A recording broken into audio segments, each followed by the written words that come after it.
मैं Niklesh study channel से आज हम कुछ इंपॉर्टेंट कंसेप्ट सीखने वाले हैं। ध्यान से देखिए, मैथ्स में हम क्या कंसेप्ट सीखने वाले हैं। ये कंसेप्ट बचपन से चलता आ रहा है और काफी जब तक हम पढ़ाई करते रहेंगे, जब तक हम पढ़ाई करते रहेंगे और अगर मैथ्स लिए हैं तो ये जिंदगी भर काम आने वाला है। बाकी सब्जेक्ट में भी ये काम आने वाला है कंसेप्ट। आप ध्यान से देखें इस कंसेप्ट को। तो जो कंसेप्ट हम सीखने वाले हैं, जो कंसेप्ट हम सीखने वाले हैं, जो अवधारणा हम सीखने वाले हैं, उसको आप ध्यान से देखें। तो कंसेप्ट लेते हैं, अवधारणा लेते हैं। जो कंसेप्ट हमारे पास है वो है भाग से संबंधित। तो देखिए, जब हम किसी भी चीज को भाग करते हैं ना, तो इधर वाले से हम भाग करते हैं, किसमें? अंदर वाले में। जितनी बार पहाड़ा पढ़ते हैं या टेबल पढ़ते हैं उसको यहां लिखते हैं, जो बच जाता है उसको नीचे लिखते हैं। तो जिससे हम भाग देते हैं ना, उसको हिंदी में भाजक कहते हैं। जिसमें भाग देते उसको हिंदी में भाज्य कहते हैं। और जितनी बार पहाड़ा पढ़ते उसको हिंदी में भागफल कहते हैं। और जो नीचे बच जाता है इसको हिंदी में हम शेषफल कहते हैं। ये बातें क्लियर है। अब हम उदाहरण से आगे बढ़ते हैं। ध्यान से देखिए, जैसे मान लीजिए हमने एग्जांपल लिया, 2 से हम भाग देते हैं 10 में।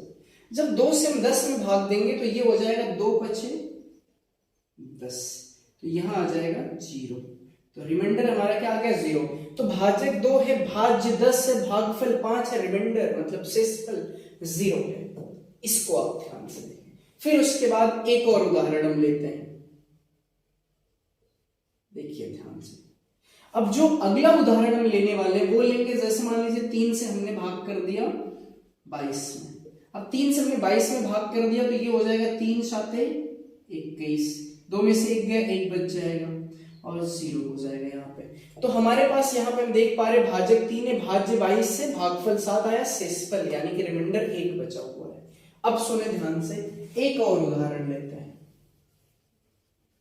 अब ये जो हमारे पास अगला एग्जाम्पल है वो क्या है? अब ध्यान से देखिए अगले एग्जाम्पल को। जो हमारे पास अगला एग्जाम्पल है ना, हम वहां पे लेने वाले हैं, मान लीजिए 7 से हम डिवाइड करते हैं 48 में। तो ये हो जाएगा 7 छक 42। 8 में से 2 जाएगा 6, 4 में से 4 जाएगा 0, तो ये बचेगा। तो यहां पर हम देख पा रहे हैं भाजक 7 है, भाज्य 48 है, भागफल 6 है, शेषफल 6 बचा हुआ है। अब ध्यान से समझो।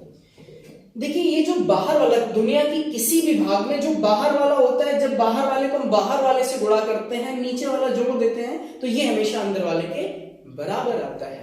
तो 2 बच्चे 10, 10 में 0 जोड़ेंगे 10 ही आएगा, अंदर वाले के बराबर। 3 साते 21 प्लस 1 22, 7 छक 42, 6 48, अंदर वाले के बराबर आ रहा है। तो हम यहाँ पे देख पा रहे हैं ये जो बाहर वाला है, बाहर वाले से जब गुणा कर रहे हैं, मतलब कि 7 का गुणा जब हम 6 से कर रहे हैं और इसमें नीचे वाला जोड़ दे रहे हैं, तो ये बराबर आ रहा है 48 के।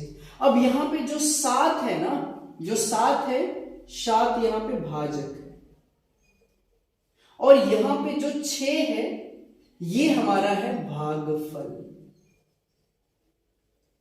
और ये जो 6 हमने जोड़ा है ये है हमारा शेषफल, और यहां पे है बराबर का निशान। यहां जो 48 है ना, ये है हमारा भाज्य। तो यहां से हमारे पास क्या फॉर्मूला निकल के आ रहा है? यहां से निकल के आ रहा है भाज्य बराबर भाजक गुणे भागफल प्लस शेषफल। तो हमने बस इसको पलटी मारा तो हमको फॉर्मूला साफ साफ दिखने लगा, सूत्र निकल के आया, भाज्य बराबर भाजक गुणे भागफल प्लस शेषफल। अब ध्यान से समझिए ये शेषफल को। देखिए, ये जो रिमाइंडर जो शेषफल होता है ना, ये शेषफल या तो 0 के बराबर आएगा या 0 से हमेशा बड़ा होगा। और रिमाइंडर यानी कि ये जो रिमाइंडर होता है, जो शेषफल होता है, ये या तो 0 आता है या 0 से हमेशा बड़ा होता है। और ये शेषफल भाजक से हमेशा छोटा होता है। ध्यान से देखिए, शेषफल यहाँ पे 0 है तो भाजक 2 है, शेषफल यहाँ पे 1 है भाजक 3 है, शेषफल यहाँ पे 6 है भाजक 7 है। इसका मतलब जो ये शेषफल होता है, जो रिमाइंडर होता है, ये या तो 0 के बराबर होता है या 0 से बड़ा होता है, लेकिन ये हमेशा भाजक से छोटा होता है। तो हमेशा याद रखें, दुनिया की किसी भी भाग की अगर जांच करनी हो ना, दुनिया की किसी भी डिवाइड या भाग को अगर चेक करना हो कि ये भाग हमने सही किया है या गलत किया है, तो उस भाग में भाज्य बराबर भाजक गुणे भागफल प्लस शेषफल आप रख करके चेक कर सकते हैं। और जो शेषफल होता है वो हमेशा 0 या 0 से बड़ा, भाजक से हमेशा छोटा होता है। जय हिंद।